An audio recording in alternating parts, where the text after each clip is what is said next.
மகாபாரதத்தை 5வது வேதம்ங்கிறோம், ராமாயணத்தை தெரியாது வேதம்னே சொல்றோம். அந்த சீதையின் கண்ணை ஆசையோடு பார்த்து சீதை மீது காதல் கொண்டான் ராமன். இந்த சீதையை கல்யாணம் பண்ணிக்கிறதுக்கு என்ன வேணாலும் பண்றேன்னு தயாரானா. ராமன், பரதன், லக்ஷ்மணன், சத்ருகணங்கிற 4 தவிர தசரதனுக்கு குழந்தைகள் இருந்ததாக வால்மீகி ராமாயணத்தில் நேரடி குறிப்பு இல்லை. நமஸ்காரம்.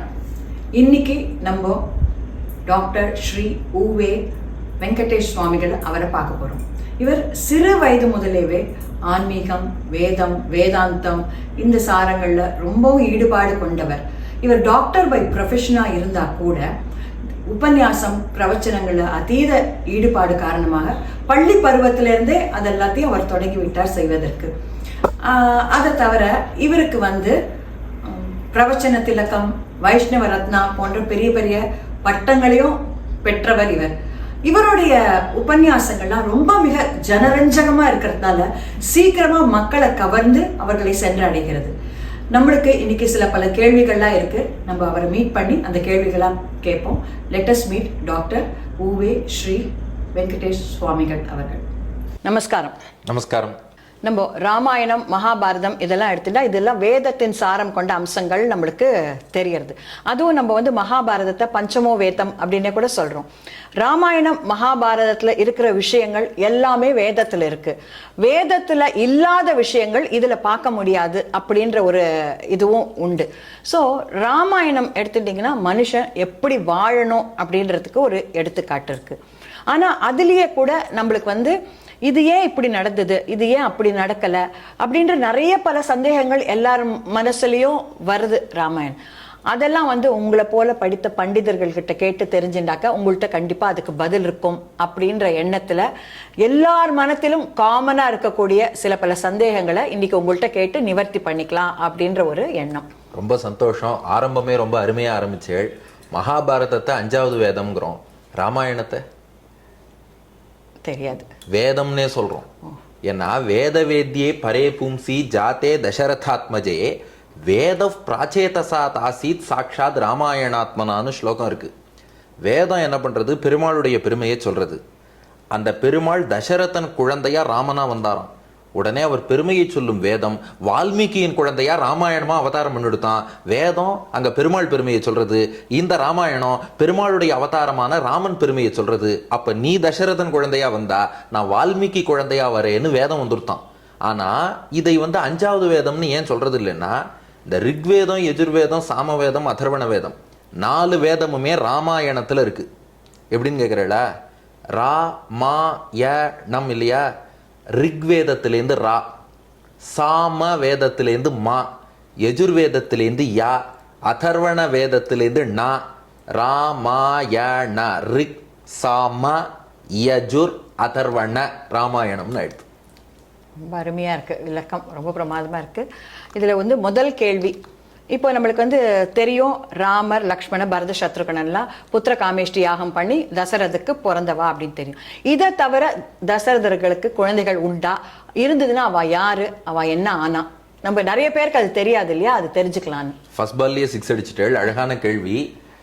இந்த 4 தவிர ராமன், பரதன், லக்ஷ்மணன், சத்ருகணன்கிற 4 தவிர தசரதனுக்கு குழந்தைகள் இருந்ததாக வால்மீகி ராமாயணத்தில் நேரடி குறிப்பு இல்லை.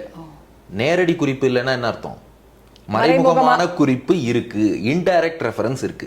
எங்கன்னா வால்மீகி ராமாயணத்துல பாலகாண்டம் 9வது சர்க்கத்துல 18வது ஸ்லோகம், ரிஷ்யசிருங்கஸ்து ஜாமாதா புத்ராங்ஸ்தவ விதாசியத்தின்னு வருது. இது யாருன்னு ஒரு ERC மாதிரி சொல்லிடுறேன். தசரதனுக்கு பல ஆண்டுகளாக குழந்தைகள் இல்லை. சுமந்திரன்கிற மந்திரி தசரதன்கிட்ட சொல்றார், நீங்க ரிஷ்யசிருங்கர்ங்கிற முனிவரை வச்சு ஒரு புத்திரகாமேஷ்டி யாகம் பண்ணுங்க, பண்ணினா உங்களுக்கு குழந்தை பிறக்கும்னு சொல்றார். அப்படி சொல்லும் போது என்ன சொல்றார்? ரிஷ்யசிருங்கஸ்து ஜாமாதா. ஜாமாத்தான்னா மாப்பிள்ளைன்னு அர்த்தம். மாப்பிள்ளையான ரிஷ்யசிருங்கர் யாகம் பண்ணி வச்சா குழந்தை பிறக்கும்னார். இந்த ரிஷ்யசிருங்கர் யாருடைய மாப்பிள்ளைன்னு பார்த்தா, அங்க தேசத்தை ரோமபாதன்னு ஒரு ராஜா ஆண்டு வரான். அந்த ரோமபாதன்கிற அந்த அங்க தேசத்த ராஜாவின் மகளுக்கு சாந்தான்னு பேரு. அந்த சாந்தாவின் கணவர் இந்த ரிஷ்யசிருங்கர். அப்ப அவர் யாருக்கு மாப்பிள்ளை? அங்கதேசத்து ராஜா ரோமபாதன், சாந்தாவின் அப்பா, அவருக்கு தானே மாப்பிள்ளை. ஆனா இந்த இடத்துல ஸ்லோகம் எப்படி இருக்குன்னா, ரிஷ்யசிருங்கஸ்து ஜாமாதா, மாப்பிள்ளை ரிஷ்யசிருங்கர்னு இருக்க ஒழிய ரோமபாதன் மாப்பிள்ளைன்னு இல்லை. வெறும் மாப்பிள்ளைன்னு சொல்றார். தசரதன்ட்ட சுமந்திரன், மாப்பிள்ளை ரிஷிசிங்கருங்கிறார். ஏன் இப்படி சொல்லணும்னா, கோவிந்தராஜருங்கிற மகான் ராமாயணத்துக்கு வியாக்கியானம் பண்ணியிருக்கார். அதுக்கு பூஷணம்னு பேர். அவர் தானா சுயமா வியாக்கியானம் பண்ணல. திருப்பதியில, கீழ திருப்பதியில புளியமரத்தடியில திருமலை நம்பிகள், ராமானுஜருடைய மாமா, அவர் ராமானுஜருக்கு ராமாயணத்திலிருந்து நிறைய இப்படி ஆழ்பொருள்லாம் காமிச்சாராம். அந்த திருமலை நம்பிகள் ராமானுஜருக்கு சொன்ன அர்த்தங்கள் அடிப்படையில கோவிந்தராஜர் வியாக்கியானம் பண்ணியிருக்கார். அதுல இந்த ஸ்லோகத்துக்கு அவர் விளக்கம் கொடுக்கும்போது என்ன சொல்றார், இந்த சுமந்திரன் தசரதன்ட்ட பொதுவா மாப்பிள்ளைன்னு சொன்னதுக்கு காரணம், அந்த ரிஷிசிங்கர் தசரதனுக்கும் மாப்பிள்ளைன்ட்டார். தசரதனுக்கு எப்படி மாப்பிள்ளை ஆவார்னா, அந்த ரோமபாதன் பொண்ணு சாந்தான்னு சொன்னோமே, அவர் ரோமபாதனுக்கு தத்து பொண்ணு. தசரதனுக்கு தான் ஓன் டாட்டர், அவன் பெற்ற மகள், தசரதன் பெற்ற மகள் தான் அந்த சாந்தா. முதல்ல தசரதனுக்கும் கௌசல்யாவுக்கும் சாந்தான்னு பெண் குழந்தை பிறந்தது.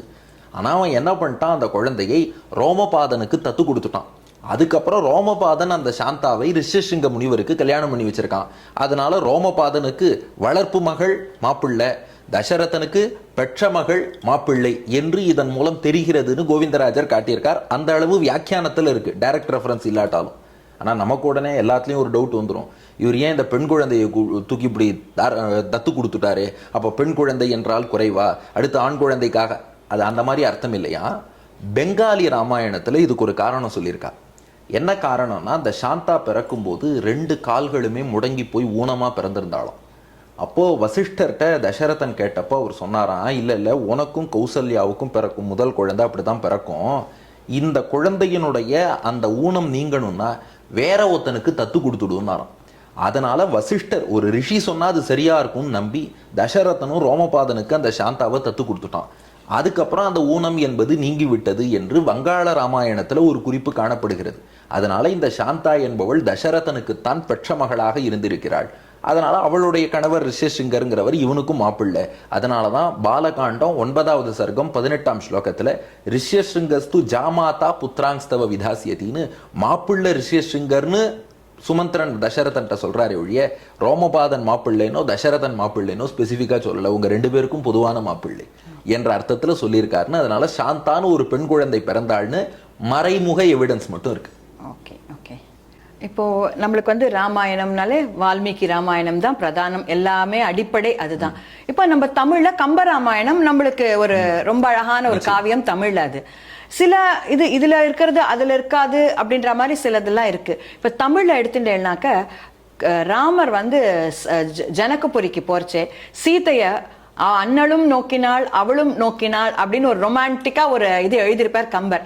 இது வந்து வால்மீகி ராமாயணத்துல இருக்கா? பதில 2 பகுதியா பிரிச்சுப்போம். ஒண்ணு, முதல் நூல் அப்படின்னா முதல்ல ஒருத்தர் யார் ரெக்கார்ட் பண்றாரோ அதை முதல் நூல்னு சொல்லுவார். வழி நூல் அப்படின்னு சொன்னா அதை தழுவி இன்னொரு மொழியிலையோ அதே மொழியிலையோ ஒருத்தர் எழுதினா அதுக்கு வழி நூல்னு பேரு. வால்மீகி ராமாயணம் மூல நூல், முதல் நூல். அதை தழுவி கம்பர் எழுதிய கம்பராமாயணம் வழி நூல். இந்த வழிநூல் எழுதுறவாளுக்கு அந்த இலக்கணமே ஒரு லைசன்ஸ் கொடுத்துருக்கு. அந்த முதல் நூலினுடைய சாரம் மாறாமல் தனது கருத்துக்களை சேர்த்து எழுதலாம்னு. அதனால கம்பர் அப்படி எழுதினது சில இடங்கள் மாறி இருக்குன்னா அதை நாம யாருமே தவறுன்னு சொல்ல முடியாது. இன்னொன்று, அவர் பெரிய பக்தர், அவருக்கு பகவான் சில விஷயங்களை காட்டி இருப்பான், அந்த அனுபவத்தின் அடிப்படையில் எழுதுறார். 2வது விஷயம் என்னன்னா, கம்பருக்கு ஒரு ஸ்பெஷாலிட்டி உண்டு. பெரும்பாலான இடங்கள் வால்மீகி சொல்லாத ஒரு விஷயம் கம்பர் பாடியிருக்காருன்னா அதை ஆழ்வார்கள் சொல்லி இருப்பார்கள். ஆழ்வார்கள் வழியில போனவர் கம்பர். அதனாலதான் பல இடங்கள் இப்போ கூனியோட முதுகுல ராமன் மண்ணுருண்டைய வில்லில் வைத்து அடித்தான்கிறோம். இந்த விஷயம் வால்மீகி சொல்லல, கம்பர் சொல்லியிருக்கார். ஏன் சொன்னார்னா, கொண்டை கொண்ட கோதை மீது தேனுலாவு கூனிக்கூன் உண்டை உண்டரங்க ஓட்டி உள்மகிழ்ந்த நாதனூர்னு ஆழ்வார் பாசுரம் இருக்கு. கூனே சிதையே உண்டைவில் நிறத்தில் தெரித்தாய் கோவிந்தான்னு நம்மாழ்வார் பாசுரம். அப்போ அந்த ஆழ்வார்கள் இடத்துல ஈடுபாடு கொண்ட கம்பர் ஆழ்வார்கள் பாடின விஷயத்தை அவர் எழுதுறார்.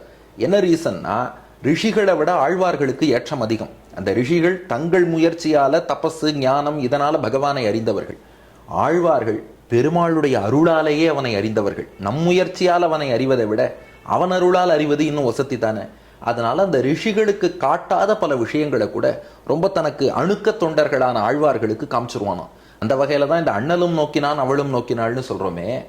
குலசேகர பெருமாள், ஆழ்வார்கள்ல ஒருத்தரான குலசேகர பெருமாள் 10 பாட்டிலேயே ஒரு ராமாயணம் பாடினார். பெருமாள் திருமொழியில நிறைவு பதிகம். அதுல 3வது பாசுரம் பாருங்க. செவ்வரி நற்கரு நெடுங்கண் சீதைக்காகி சினவிடையோன் சிலை இருத்துன்னு குலசேகர பெருமாளோட பாசுரம். இது ரெஃபரன்ஸ் சொல்லிடும், நேயர்கள்லாம் பாவம் அவ எதிர்பார்ப்பா ரெஃபரன்ஸ்.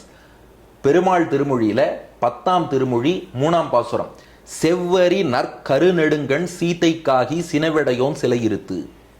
இந்த பாட்டுக்கு என்ன அர்த்தம்னா, இது அடியன் சொல்லல, பெரியவாச்சான் பிள்ளை என்ன அர்த்தம் சொல்லியிருக்காருங்கிறத சொல்றேன். செவ்வரி, ராமனை ஆசையோடு பார்த்ததாலே சிவந்திருக்கக்கூடிய கண்களை உடைய, கரு நெடுங்கண், மைத்தீட்டி கருத்து இருக்கக்கூடிய கண்களை உடைய, நெடுங்கண் அகலமான கண்களை உடைய, சீதைக்காகி, அந்த சீதையின் கண்ணை ஆசையோடு பார்த்து சீதை மீது காதல் கொண்டான் ராமன்.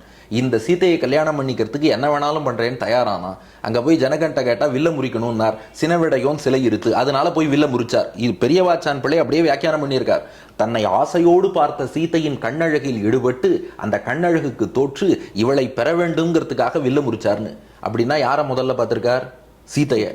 அப்புறம் தானே வில்ல பார்த்திருக்கார். இது ஆழ்வார் பாடின விஷயம். இதைத்தான் கம்பர் டிரைவ் பண்ணி டெவலப் பண்ணி அண்ணலும் நோக்கினான் அவளும் நோக்கினாள்னு ஆசையோடு 2 பேரும் பார்த்துட்டா அந்த கண்ணழகில் ஈடுபட்டு காதல் ஏற்பட்டதாலே செவ்வரினர் கடுநடுங்கன் சீதைக்காகி சினவிடையோன் சிலை இருத்துன்னு ஆழ்வார் பாடிய அந்த அர்த்தத்தை தான் கம்பர் பாடியிருக்கிறார். அது ரிஷிகளை விட ஆழ்வார்களுக்கு ஏற்றம் அதிகங்கிறதுனால சில விஷயம் ரிஷிகளுக்கு காட்டாமல் ஆழ்வார்களுக்கு பெருமாள் காட்டியிருக்கார். அதனால வால்மீகி அறியாத விஷயம் குலசேகர பெருமாள் அறிந்திருக்கிறார். ஆழ்வார்கள் வழியில வந்த கம்பநாட்டு ஆழ்வார் அதை பாடியிருக்கார். ராமரை கைகேயி காட்டுக்கு போக சொல்றான். 14 வருடங்கள் காட்டுக்கு போக சொல்றான். நீங்க மகாபாரதத்துல பார்த்தேன்னா கூட யுதிஷ்டிரன் சூதாடி தோத்த அப்புறம் துரியோதனன் அவனை 12 வருஷம் காட்டுக்கும் 1 வருஷம் அக்ஞானவாசமும் போக சொல்றான். இது என்ன கணக்கு? 14 வருஷம் 13 வருஷம்னு இந்த மாதிரி இருக்கு. 2 வருஷம் காட்டுக்கு போனா போறாதா? அதுக்குள்ள பரதனுக்கு பட்டம் கட்டிடலாமே, ஏன் அப்படி அந்த 14 வருஷம் ஏன் கைகேயிக்கு? நல்ல கேள்வி.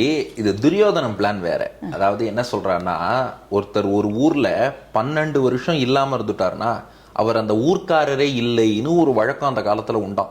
அதனால ஒருத்தர் சொந்த ஊருக்காரர் சொந்த ஊர்ல இருந்து 12 இயர்ஸ் வெளியில போயிட்டார்னா அப்புறம் நீ இந்த ஊர்க்காரனே இல்லைன்னு சொல்லிடுவாளாம். அதே போல ஒருத்தர் ஒரு இடத்துல 12 வருஷம் இருந்துட்டாலும் அப்புறம் அது அவருக்கே சொந்தம்னு ஆயிடுமா. அதனாலதான் அந்த காலத்துல வாடகை வீடெல்லாம் ஒரு 12 வருஷத்துக்கு மேல இருந்துட்டு இருக்காருன்னா சரிப்பா போதும், ரொம்ப நாளா ஏதாவது ஹவுஸ் டேக்ஸ் கட்டுறேன் அது இதுன்னு சொல்லி ரசீதை காட்ட போறான்னு சொல்லி கொஞ்சம் கிளப்பிடுவாளாம். அது போல அவன் பிளான் என்னன்னா, 12 வருஷம் நாம இந்த இடத்துல உட்காந்துருவோம், பாண்டவாளையும் 12 வருஷம் தள்ளி வச்சிருவோம், ஊர்க்காராலே இல்லைன்னு ஒரு அபிப்பிராயம் ஃபார்ம் ஆயிடும். அதை மீறி திரும்ப வரணும்னு பார்த்தாலும் அதுக்கு 1 வருஷம் அஜ்ஞாதவாசம் மறைஞ்சே இருக்கணும்.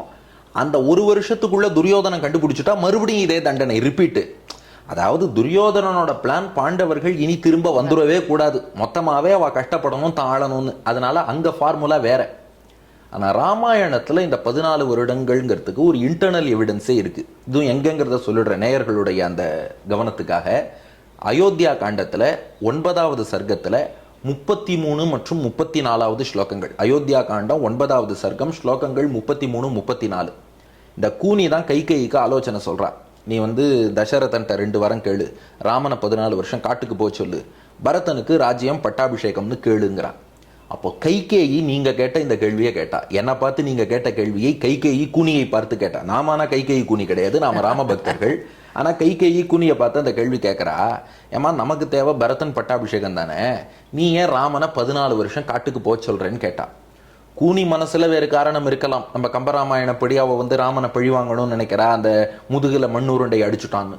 ஆனா வால்மீகி ராமாயணத்துல கூனி சொல்ற காரணம் என்னன்னா, பரதன் அந்த சமயம் அயோத்தியால இல்லை, அவனை மாமா வீட்டுக்கு கேகய தேசத்துக்கு அனுப்பி வச்சுடுறான் தசரதன்.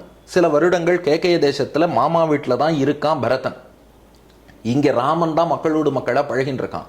இப்போ நீங்க இப்படி கற்பனை பண்ணி பாருங்க, ராமனை நாட்டுல வச்சுட்டு அப்படியே பரதனுக்கும் பட்டாபிஷேகம் பண்ணி வச்சா மக்கள்லாம் ராமன் மீது அதிக மரியாதை செலுத்துவாளா, பரதன் மீது மரியாதை செலுத்துவாளா? பரதன் நேத்து வந்தவன், மக்கள் பல வருஷமா ஆளையே பார்க்கல.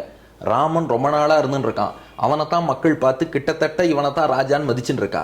அப்போ ஒருவேளை பரதனுக்கு பட்டாபிஷேகம் பண்ணாலும் அவ என்ன சொல்லிடுவாளாம், அவர் அரண்மனை மன்னர், இவர் மக்களின் மன்னர்னு நீ மக்களின் முதல்வர் மக்களின் பிரதமர்லாம் சொல்றா இல்லையா, அது போல மக்கள் என்ன சொல்லிடுவா, இவர் தான் எங்காளு அப்படின்னு ராமனை கொண்டாட ஆரம்பிப்பா. அது பரதனுடைய ராஜ்யத்துக்கு நல்லது இல்லை.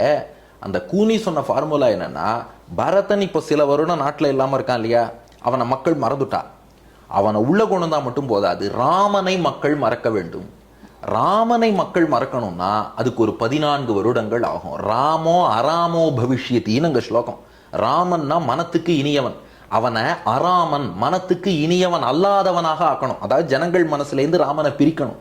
அதுக்கு ஒரு 14 இயர்ஸ் ராமன் நாட்டுல இல்லாம இருந்தாதான் மக்கள் மறந்து சரி இனி பரதன் தான் ராஜாங்கிற அந்த ஃபேக்டை அக்செப்ட் பண்ணிட்டு வாழ ஆரம்பிப்பா. அதுக்கு 14 இயர்ஸ் தேவை, அதனால காட்டுக்கு அனுப்புன்னு கூனி கைகைக்கு சொல்லி கொடுக்குறான்னு இது ராமாயணத்துல உள்ள விஷயம். இப்போ ராமர் காட்டுக்கு போச்சு, சீத்தையும் கூட காட்டுக்கு போறா. அப்படி போறச்சே சீத்தை வந்து தன்னுடைய ஆடை ஆபரணங்களோட சென்றாளா, இல்லைன்னா காட்டுல வந்து அனுசுயா அவ முனிவர் வைஃப் வந்து அவளுக்கு வந்து நகை நட்டுக்கள்லாம் கொடுக்கறா அப்படின்னு நம்ம பாக்குறோம். அதை வச்சுண்டு ராவணன் கடத்தரிச்சே அந்த நகையெல்லாம் தூக்கி போட்டுட்டு போறான்ற எந்த நகை அது?